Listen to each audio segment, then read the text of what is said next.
ನಮಸ್ಕಾರ. ಉತ್ತರ ಕರ್ನಾಟಕ ನ್ಯೂಸ್ನ ಮಧ್ಯಾಹ್ನದ ನ್ಯೂಸ್ ಬುಲೆಟಿನ್ಗೆ ಸ್ವಾಗತ. ನಾನು ಹನುಮಂತ್ ದೇಶ್ಮುಖ್. ಬನ್ನಿ ಕ್ವಿಕ್ ಆಗಿ ನೋಡೋಣ ಈ ಕ್ಷಣದ ಪ್ರಮುಖ ಸುದ್ದಿಗಳನ್ನ. ಸ್ವಾತಂತ್ರ್ಯ ದಿನಾಚರಣೆಯ ಹಿನ್ನೆಲೆ ವಿಜಯನಗರ ಜಿಲ್ಲೆಯಲ್ಲಿ ಧ್ವಜಾರೋಹಣ ನೆರವೇರಿಸಲು ನಿಯೋಜನೆಗೊಂಡಿದ್ದ ವಸತಿ ಹಾಗೂ ಅಲ್ಪಸಂಖ್ಯಾತ ಕಲ್ಯಾಣ ಇಲಾಖೆಯ ಸಚಿವ ಜಮೀರ್ ಅಹಮದ್ ಖಾನ್ ಅವರು ತಮಗೆ ಈ ಜವಾಬ್ದಾರಿಯಿಂದ ವಿನಂತಿ ನೀಡುವಂತೆ ಕೋರಿ ಮುಖ್ಯಮಂತ್ರಿಯವರಿಗೆ ಅಧಿಕೃತ ಪತ್ರವನ್ನು ಬರೆದಿದ್ದಾರೆ. ಜಮೀರ್ ಅವರ ಮನವಿಯನ್ನ ಪುರಸ್ಕರಿಸಿರುವಂತಹ ಮುಖ್ಯಮಂತ್ರಿಗಳು ಅವರ ಬದಲಿಗೆ ಸಚಿವ ರಿಜ್ವಾನ್ ಅರ್ಷದ್ ಹಾಗೂ ಸಚಿವ ಬಸವಂತಪ್ಪ ಅವರಿಗೆ ಜವಾಬ್ದಾರಿ ನೀಡಿ ಆದೇಶ ಹೊರಡಿಸಿದ್ದಾರೆ. ದಿನಾಂಕ 11/8/2026 ಆದೇಶದನ್ವಯ ನನ್ನನ್ನು ವಿಜಯನಗರ ಜಿಲ್ಲೆಯಲ್ಲಿ 80ನೇ ವರ್ಷದ ಸ್ವಾತಂತ್ರ್ಯ ದಿನಾಚರಣೆಯ ಧ್ವಜಾರೋಹಣದ ಹೊಣೆಗಾರಿಕೆಯನ್ನ ನೀಡಿರುವುದು ಸರಿ ಅಷ್ಟೇ. ಆದರೆ ರಾಜ್ಯದಲ್ಲಿ ಮುಂದಿನ ದಿನಗಳಲ್ಲಿ ಬಿಬಿಎಂಪಿ ಸೇರಿದಂತೆ ಅನೇಕ ಸ್ಥಳೀಯ ಸಂಸ್ಥೆಗಳ ಚುನಾವಣೆ, ವಿಧಾನಸಭಾ ಉಪಚುನಾವಣೆ ಹಾಗೂ ಪಕ್ಷ ಸಂಘಟನೆಯ ದೃಷ್ಟಿಯಿಂದ ಜಿಲ್ಲಾ ಉಸ್ತುವಾರಿ ಸಚಿವರ ಜವಾಬ್ದಾರಿಯನ್ನ ನಿಭಾಯಿಸಲು ಸಮಯದ ಅಭಾವ ಇರುತ್ತದೆ. ಆದುದರಿಂದ ಯಾವುದೇ ಜಿಲ್ಲೆಯ ಜಿಲ್ಲಾ ಉಸ್ತುವಾರಿ ಸಚಿವರ ಜವಾಬ್ದಾರಿಯನ್ನ ನೀಡದಂತೆ ತಮ್ಮಲ್ಲಿ ಕೋರುತ್ತೇನೆ. ಮುಂದುವರೆದಂತೆ ದಿನಾಂಕ 15/8/2026 ಸ್ವಾತಂತ್ರ್ಯ ದಿನಾಚರಣೆಯ ಧ್ವಜಾರೋಹಣ ಹೊಣೆಗಾರಿಕೆ ನೀಡಿದ್ದು ನಾನು ಹಾಜರಾಗಲು ಸಾಧ್ಯವಾಗದ ಕಾರಣ ಅದರಿಂದ ವಿನಂತಿ ನೀಡಲು ತಮ್ಮಲ್ಲಿ ಕೋರಲಾಗಿದೆ. ಇನ್ನು ಸದರಿ ಜಿಲ್ಲೆಯಲ್ಲಿ ಬರ ಪರಿಸ್ಥಿತಿ ಅಧ್ಯಯನ ಮಾಡಿ ವರದಿ ಸಲ್ಲಿಸುವ ಹೊಣೆಗಾರಿಕೆಯನ್ನು ನೀಡಲಾಗಿದ್ದು ಈಗಾಗಲೇ ಈ ಸಂಬಂಧ ವರದಿಯನ್ನು ಸಲ್ಲಿಸಲಾಗಿರುತ್ತದೆ ಅಂತ ಜಮೀರ್ ಅಹಮದ್ ಅವರು ಪತ್ರದಲ್ಲಿ ಸವಿಸ್ತಾರವಾಗಿ ಉಲ್ಲೇಖಿಸಿದ್ದಾರೆ. ಇನ್ನು ಸಚಿವ ಜಮೀರ್ ಅಹಮದ್ ಖಾನ್ ಅವರ ಲಿಖಿತ ಮನವಿಗೆ ತಕ್ಷಣವೇ ಸ್ಪಂದಿಸಿರುವ ಸಿಎಂ ಅವರು ಅವರ ಕೋರಿಕೆಯಂತೆ ಧ್ವಜಾರೋಹಣ ನೆರವೇರಿಸಲು ಸಚಿವರ ಪಟ್ಟಿಯಿಂದ ಜಮೀರ್ ಹೆಸರನ್ನು ಕೈಬಿಟ್ಟಿದ್ದಾರೆ. ಅಲ್ಲದೆ ಸ್ವಾತಂತ್ರ್ಯ ದಿನಾಚರಣೆ ಅಂತ ಪ್ರಮುಖ ಕಾರ್ಯಕ್ರಮಕ್ಕೆ ಯಾವುದೇ ಅಡ್ಡಿಯಾಗದಂತೆ ಪರ್ಯಾಯ ಆದೇಶವನ್ನು ಕೂಡ ಹೊರಡಿಸಿದ್ದಾರೆ. ಇನ್ನು ಹೊಸ ಆದೇಶದ ಪ್ರಕಾರ ಈ ಹಿಂದೆ ಉಡುಪಿ ಜಿಲ್ಲೆಯ ಧ್ವಜಾರೋಹಣಕ್ಕೆ ನಿಯೋಜನೆಗೊಂಡಿದ್ದ ಸಚಿವ ಬಸವಂತಪ್ಪ ಅವರನ್ನ ವಿಜಯನಗರ ಜಿಲ್ಲೆಗೆ ಬದಲಾಯಿಸಲಾಗಿದೆ. ಇನ್ನು ಬಸವಂತಪ್ಪ ಅವರ ಬದಲಾವಣೆಯಿಂದ ತೆರವಾದ ಉಡುಪಿ ಜಿಲ್ಲೆಯ ಧ್ವಜಾರೋಹಣದ ಜವಾಬ್ದಾರಿಯನ್ನು ಸಚಿವ ರಿಜ್ವಾನ್ ಅರ್ಷದ್ ಅವರಿಗೆ ನೀಡಿ ಮುಖ್ಯಮಂತ್ರಿಯವರು ಆದೇಶವನ್ನು ಹೊರಡಿಸಿದ್ದಾರೆ.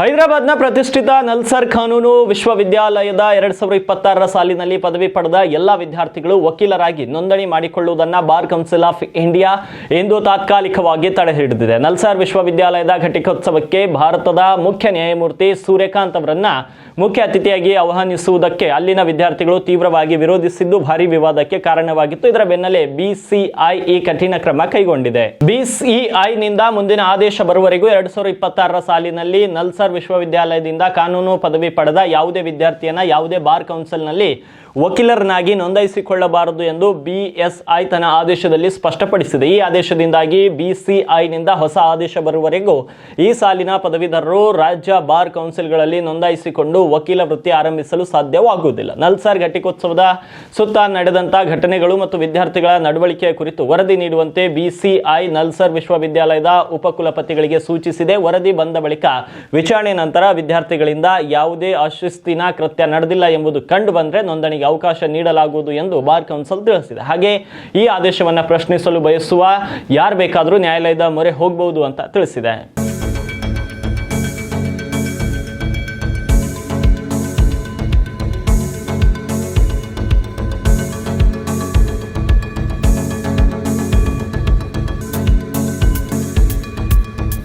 ಸಿಂಧು ನದಿ ನೀರು ಹಂಚಿಕೆ ಒಪ್ಪಂದಕ್ಕೆ ಸಂಬಂಧಿಸಿದಂತೆ ಪಾಕಿಸ್ತಾನ ಪ್ರಧಾನಿ ಶಹಬಾಜ್ ಶರೀಫ್ ಭಾರತಕ್ಕೆ ಮತ್ತೊಮ್ಮೆ ಬೆದರಿಕೆ ಹಾಕಿದ್ದಾರೆ. ಪಾಕಿಸ್ತಾನಕ್ಕೆ ಸೇರಬೇಕಾದ ನೀರಿನ ಪ್ರತಿಯೊಂದು ಹನಿವು ನಮಗೆ ರೆಡ್ ಲೈನ್ ಇದ್ದಂತೆ, ನಮ್ಮ ನೀರಿನ ಹಕ್ಕನ್ನ ಕಸಿಯಲು ಯತ್ನಿಸಿದರೆ ನೇರ ಪರಿಣಾಮ ಎದುರಿಸಬೇಕಾಗುತ್ತದೆ ಅಂತ ಎಚ್ಚರಿಸಿದ್ದಾರೆ. ಗುರುವಾರ ಇಸ್ಲಾಮಾಬಾದ್ನಲ್ಲಿ ನಡೆದ ಕಾರ್ಯಕ್ರಮವೊಂದರಲ್ಲಿ ಮಾತನಾಡಿದ ಶರೀಫ್, ಪಾಕಿಸ್ತಾನವು ಶಾಂತಿಯನ್ನು ಬಯಸುತ್ತದೆ, ಆದರೆ ದೇಶದ ಸಾರ್ವಭೌಮತೆಗೆ ಧಕ್ಕೆ ತರುವ ಯಾವುದೇ ಪ್ರಯತ್ನ ನಡೆದರೂ ಪ್ರತ್ಯುತ್ತರ ನೀಡಲಾಗುವುದು ಅಂತ ಹೇಳಿದ್ದಾರೆ. 2025 ಮೇ ತಿಂಗಳಲ್ಲಿ ಭಾರತ ಮತ್ತು ಪಾಕಿಸ್ತಾನ ನಡುವೆ ಏರ್ಪಟ್ಟಿದ್ದ ಶೀಸ್ ಫೈರ್ ಅಂದ್ರೆ ಯುದ್ಧ ವಿರಾಮ ಒಪ್ಪಂದದಲ್ಲಿ ಪ್ರಮುಖ ಪಾತ್ರ ವಹಿಸಿದ್ದಕ್ಕಾಗಿ ಅಮೆರಿಕ ಅಧ್ಯಕ್ಷ ಡೊನಾಲ್ಡ್ ಟ್ರಂಪ್ ಅವರನ್ನು ಶಹಬಾಜ್ ಶರೀಫ್ ಮುಕ್ತ ಕಂಠದಿಂದ ಶ್ಲಾಘಿಸಿದ್ದಾರೆ. ರಾಜತಾಂತ್ರಿಕ ಮಾತುಕತೆಗಳ ನಂತರ ಭಾರತ ಹಾಗೂ ಪಾಕಿಸ್ತಾನ ತಕ್ಷಣದ ಯುದ್ಧ ವಿರಾಮಕ್ಕೆ ಒಪ್ಪಿಕೊಂಡಿವೆ ಎಂದು ಮೇ 2025 ಟ್ರಂಪ್ ಘೋಷಿಸಿದ್ರು. ಅಮೆರಿಕದ ನಾಯಕತ್ವ ಮತ್ತು ಸಕ್ರಿಯ ಪಾತ್ರಕ್ಕೆ ಶರೀಫ್ ಧನ್ಯವಾದ ಅರ್ಪಿಸಿದ್ರು. ಆದರೆ ಭಾರತವು ಮೂರನೇ ವ್ಯಕ್ತಿ ಅಥವಾ ದೇಶದ ಮಧ್ಯಸ್ಥಿಕೆಯನ್ನು ಸಂಪೂರ್ಣವಾಗಿ ತಳ್ಳಿ ಹಾಕಿದೆ.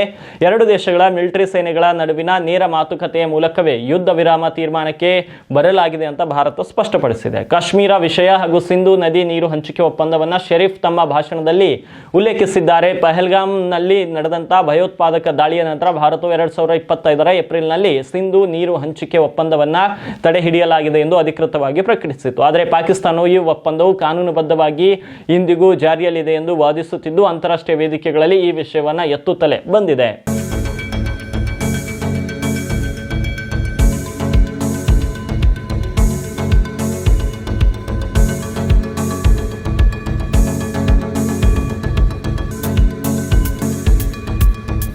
ಉತ್ತರಾಖಂಡದ ಚಮೋಲಿ ಜಿಲ್ಲೆಯಲ್ಲಿ ನಿರ್ಮಾಣ ಹಂತದಲ್ಲಿದ್ದ ಸುರಂಗ ಮಾರ್ಗವೊಂದರಲ್ಲಿ ಇಂದು ಇದ್ದಕ್ಕಿದ್ದಂತೆ ಹೂಳು ಮತ್ತು ನೀರು ನುಗ್ಗಿದ ಪರಿಣಾಮವಾಗಿ ಭಾರೀ ಅಪಘಾತ ಸಂಭವಿಸಿದೆ. ದುರಂತದಲ್ಲಿ 20ಕ್ಕೂ ಹೆಚ್ಚು ಕಾರ್ಮಿಕರು ಸುರಂಗದೊಳಗೆ ಸಿಲುಕಿಕೊಂಡಿದ್ದಾರೆ. Tehri hydro development corporation limited ನ ಅಂಗಸಂಸ್ಥೆಯಾದ ಹಿಂದೂಸ್ತಾನ್ ಕನ್ಸ್ಟ್ರಕ್ಷನ್ಸ್ ಕಂಪನಿ ಕಾಮಗಾರಿ ನಡೆಸುತ್ತಿದ್ದ ಪ್ರದೇಶದಲ್ಲಿ ಈ ಘಟನೆ ನಡೆದಿದೆ. ರಕ್ಷಣಾ ತಂಡಗಳು ಇದುವರೆಗೆ ಸುರಂಗದಿಂದ 16 ಮಂದಿ ಕಾರ್ಮಿಕರನ್ನು ಸುರಕ್ಷಿತವಾಗಿ ಹೊರತೆಗೆದಿದ್ದು ಒಳಗೆ ಸಿಲುಕಿರುವ ಉಳಿದವರ ಬಳಿಗೆ ತಲುಪಿ ಅವರನ್ನು ರಕ್ಷಿಸುವ ಪ್ರಯತ್ನಗಳು ನಿರಂತರವಾಗಿ ಸಾಗಿವೆ.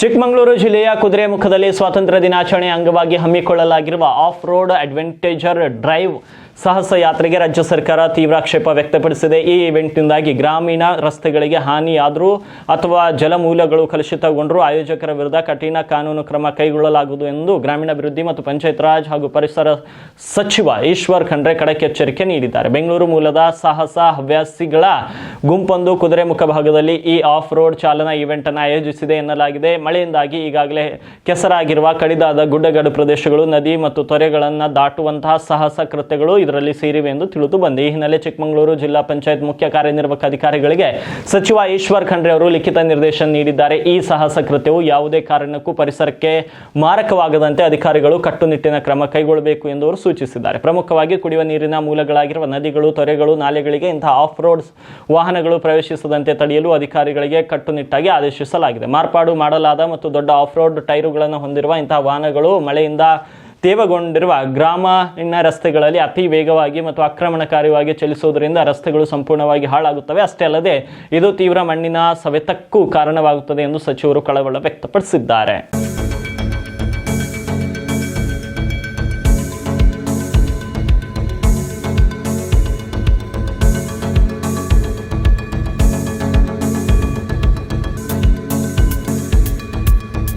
ರಣಜಿ ಟ್ರೋಫಿಯ ಹಾಲಿ ರನ್ನರ್ ಅಪ್ ಆಗಿರುವಂತಹ ಕರ್ನಾಟಕ ತಂಡ ಮುಂಬರುವ ದೇಶೀಯ ಸೀಸನ್ಗೆ ಈಗಾಗಲೇ ಸಿದ್ಧತೆಗಳನ್ನು ಆರಂಭಿಸಿದ್ದು ಅದರ ಭಾಗವಾಗಿ ತಂಡಕ್ಕೆ ಮುಖ್ಯ ಕೋಚ್ ಅನ್ನ ನೇಮಕ ಮಾಡಿದೆ. ಕರ್ನಾಟಕ ರಾಜ್ಯ ಕ್ರಿಕೆಟ್ ಸಂಸ್ಥೆ ಟೀಮ್ ಇಂಡಿಯಾದ ಮಾಜಿ ಆಟಗಾರ ಕನ್ನಡಿಗ ವಿನಯ್ ಕುಮಾರ್ ಅವರನ್ನ ಹೊಸ ಮುಖ್ಯ ಕೋಚ್ ಆಗಿ ನೇಮಿಸಿದೆ. ಕರ್ನಾಟಕದ ಅತ್ಯಂತ ಯಶಸ್ವಿ ನಾಯಕರಾಗಿದ್ದ 42 ವರ್ಷದ ವಿನಯ್ ಕುಮಾರ್ ಅವರನ್ನ ಅನಿಲ್ ಕುಂಬ್ಳೆ, ರಾಹುಲ್ ದ್ರಾವಿಡ್, ಸುನಿಲ್ ಜೋಶಿ, ಜಾವಗಲ್ ಶ್ರೀನಾಥ್ ಮತ್ತು ವೆಂಕಟೇಶ್ ಪ್ರಸಾದ್ ಅವರನ್ನೊಳಗೊಂಡ ಕ್ರಿಕೆಟ್ ಆಡಳಿತ ಸಮಿತಿ ಮುಖ್ಯ ಕೋಚ್ ಹುದ್ದೆಗೆ ಆಯ್ಕೆ ಮಾಡಿದೆ. ಈ ಮೊದಲು ಕರ್ನಾಟಕದ ಮುಖ್ಯ ಕೋಚ್ ಆಗಿ ಏರೇಗೌಡ ಕಾರ್ಯನಿರ್ವಹಿಸುತ್ತಿದ್ದರು. ಇದೀಗ ಮಾಜಿ ವೇಗದ ಬೌಲರ್ ವಿನಯ್ ಕುಮಾರ್ ಈ ಸ್ಥಾನವನ್ನ ತುಂಬಲಿದ್ದಾರೆ. ವಿನಯ್ ಕುಮಾರ್ ಅವರನ್ನ ಮುಖ್ಯ ಕೋಚ್ ಆಗಿ ನೇಮಿಸುವುದರ ಜೊತೆಗೆ ಕರ್ನಾಟಕದ ಮಾಜಿ ಬ್ಯಾಟ್ಸ್ಮನ್ ದೀಪಕ್ ಚೌಗಲೆ ಅವರನ್ನ ಫೀಲ್ಡಿಂಗ್ ಕೋಚ್ ಆಗಿ ನೇಮಿಸಲಾಗಿದೆ. ಆಟಗಾರನಾಗಿ ಟೀಮ್ ಇಂಡಿಯಾದಲ್ಲಿ ಹಾಗೂ ರಾಜ್ಯ ತಂಡದಲ್ಲಿ ಸಾಕಷ್ಟು ಪಂದ್ಯಗಳನ್ನಾಡಿದ ವಿನಯ್ ಕುಮಾರ್ ಕೋಚ್ ಆಗಿಯೂ ಅನುಭವ ಹೊಂದಿದ್ದಾರೆ. ಮುಂಬೈ ಇಂಡಿಯನ್ಸ್ ತಂಡದ ಕೋಚಿಂಗ್ ಸಿಬ್ಬಂದಿಯ ಭಾಗವಾಗಿರುವಂತಹ ವಿನಯ್ ILT20ಯಲ್ಲಿ MI ಎಮಿರೇಟ್ಸ್ ತಂಡದ ಬೌಲಿಂಗ್ ಕೋಚ್ ಆಗಿಯೂ ಕೂಡ ಕಾರ್ಯನಿರ್ವಹಿಸಿದ್ದಾರೆ. ಅನುಭವಿ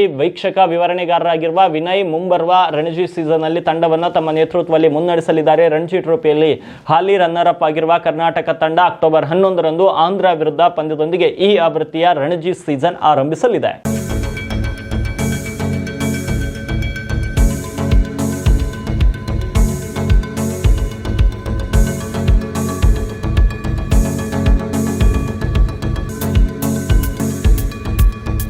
ಉತ್ತರಾಖಂಡದ ಜಲವಿದ್ಯುತ್ ಯೋಜನೆಯ ನಿರ್ಮಾಣ ಹಂತದ ಸುರಂಗದಲ್ಲಿ ಸಂಭವಿಸಿದ ಭೀಕರ ದುರಂತ ಸ್ಥಳಕ್ಕೆ ಮುಖ್ಯಮಂತ್ರಿ ಪುಷ್ಕರ್ ಸಿಂಗ್ ಧಾಮಿ ನೇರವಾಗಿ ಭೇಟಿ ನೀಡಿ ಪರಿಶೀಲನೆ ನಡೆಸಿದ್ದಾರೆ. ಚಮೋಲಿ ಜಿಲ್ಲೆಯ ಪೀಪಲ್ಕೋಟಿ ಬಳಿಯ ಮಾಯಾಪುರದಲ್ಲಿ ಸಂಭವಿಸಿದ ಈ ಘಟನೆಯಲ್ಲಿ ಸುರಂಗದೊಳಗೆ ದಿಢೀರ ನೀರು ಮತ್ತು ಶೇಖರಣೆ ಧುಮುಕಿದ್ರಿಂದ 7 ಜನ ಕಾರ್ಮಿಕರು ದುರ್ಮರಣಕ್ಕೀಡಾಗಿದ್ದಾರೆ. ಇನ್ನು ಉತ್ತರಾಖಂಡ್ನ ಪೀಪಲ್ಕೋಟೆಯ ಮಾಯಾಪುರ್ನ ಜಲವಿದ್ಯುತ್ ಯೋಜನೆ ಸುರಂಗ ನಿರ್ಮಾಣ ಕಾರ್ಯಭರದಿಂದ ಸಾಗುತ್ತಿದ್ದ ವೇಳೆ ಮೇಲ್ಭಾಗದಲ್ಲಿ ಉಂಟಾದ ಭೂಕುಸಿತ ಮತ್ತು ಮಣ್ಣು ಕುಸಿತದಿಂದಾಗಿ ಭಾರೀ ಪ್ರಮಾಣದ ಕೆಸರು ನೀರು ಮತ್ತು ತ್ಯಾಜ್ಯ ಸುರಂಗದೊಳಗೆ ನುಗ್ಗಿದೆ.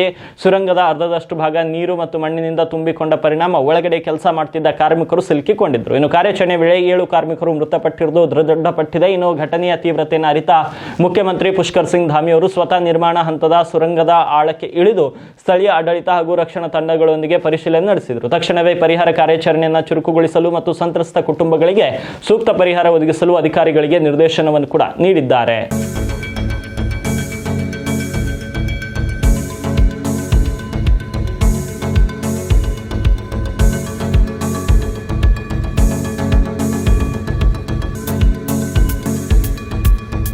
ಸಂಸತ್ನ ಮುಂಗಾರು ಅಧಿವೇಶನದಲ್ಲಿ ವಿಪಕ್ಷಗಳು ನಡೆಸುತ್ತಿರುವ ಸರಣಿ ಪ್ರತಿಭಟನೆ ಮತ್ತು ಗದ್ದಲದ ಕುರಿತು ಕೇಂದ್ರ ಕಾನೂನು ಮತ್ತು ನ್ಯಾಯ ಸಚಿವ ಅರ್ಜುನ್ ರಾಮ್ ಮೇಘವಾಲಾ ತೀವ್ರ ಆಕ್ರೋಶ ಹೊರಹಾಕಿದ್ದಾರೆ. ವಿಪಕ್ಷಗಳು ಈ ಬಾರಿಯ ಅಧಿವೇಶನದಲ್ಲಿ ಕೇವಲ ಗದ್ದಲ ಎಬ್ಬಿಸಬೇಕು ಎಂಬ ಏಕೈಕ ಉದ್ದೇಶದಿಂದಲೇ ಬಂದಂತಿವೆ ಎಂದು ಟೀಕಿಸಿರುವ ಅವರು ಸುಪ್ರೀಂ ಕೋರ್ಟ್ ನ್ಯಾಯಾಧೀಶರ ಸಂಖ್ಯೆ ಹೆಚ್ಚಳ ಹಾಗೂ ಟ್ರಿಬ್ಯುನಲ್ ಸುಧಾರಣೆ ಸೇರಿದಂತೆ 2 ಪ್ರಮುಖ ವಿಧೇಯಕಗಳು ಕಲಾಪದಲ್ಲಿ ಅಂಗೀಕಾರಗೊಂಡಿವೆ ಎಂದು ಮಾಹಿತಿ ನೀಡಿದ್ದಾರೆ. ಇನ್ನು ನವದೆಹಲಿಯಲ್ಲಿ ಮಾಧ್ಯಮಗಳೊಂದಿಗೆ ಮಾತನಾಡಿದ ಕಾನೂನು ಸಚಿವ ಅರ್ಜುನ್ ರಾಮ್ ಮೇಘವಾಲಾ ವಿಪಕ್ಷಗಳು ತಮ್ಮ ಬೇಡಿಕೆಗಳನ್ನು ಮೇಲಿಂದ ಮೇಲೆ ಬದಲಾಯಿಸುತ್ತಾ ಸರಸಗಟಾಗಿ ಚರ್ಚೆಯಿಂದ ಕಾಲ್ಕೆತ್ತಿವೆ ಎಂದು ಆರೋಪಿಸಿದರು. ಜುಲೈ 19ರ ಬಳಿಕ ನೀಟ್ ಪ್ರಶ್ನೆ ಪತ್ರಿಕೆ ಸೋರಿಕೆ ಕುರಿತು ಚರ್ಚೆ ನಡೆಸಬೇಕು ಎಂಬ ವಿಪಕ್ಷಗಳ ಸರ್ವಾನುಮತದ ಬೇಡಿಕೆಯನ್ನ ಸರ್ಕಾರ ಒಪ್ಪಿಕೊಂಡು ಅತ್ಯಂತ ಕಟ್ಟುನಿಟ್ಟಿನ ಕಾಯ್ದೆಯ ಮೇಲೆ ಸುದೀರ್ಘ ಚರ್ಚೆ ನಡೆಸಲಾಗಿತ್ತು. ಆದರೆ ಆ ಚರ್ಚೆ ಮುಗಿಯುತ್ತಿದ್ದಂತೆ ವಿಪಕ್ಷಗಳು ವಿಷಯವನ್ನ ಬದಲಾಯಿಸುತ್ತಾ ಅಧಿವೇಶನದ ಸುಗಮ ಕಲಾಪಕ್ಕೆ ಅಡ್ಡಿಪಡಿಸುತ್ತಿದ್ದವು ಎಂದರು. ಇನ್ನು ಒಂದು ದೇಶ ಒಂದು ಚುನಾವಣೆ ಕುರಿತು ಪ್ರತಿಕ್ರಿಯಿಸಿದ ಸಚಿವರು ಈ ಪ್ರಸ್ತಾವನೆಯು ಪ್ರಸ್ತುತ ಜಂಟಿ ಸಂಸದೀಯ ಸಮಿತಿಯ ಮುಂದೆ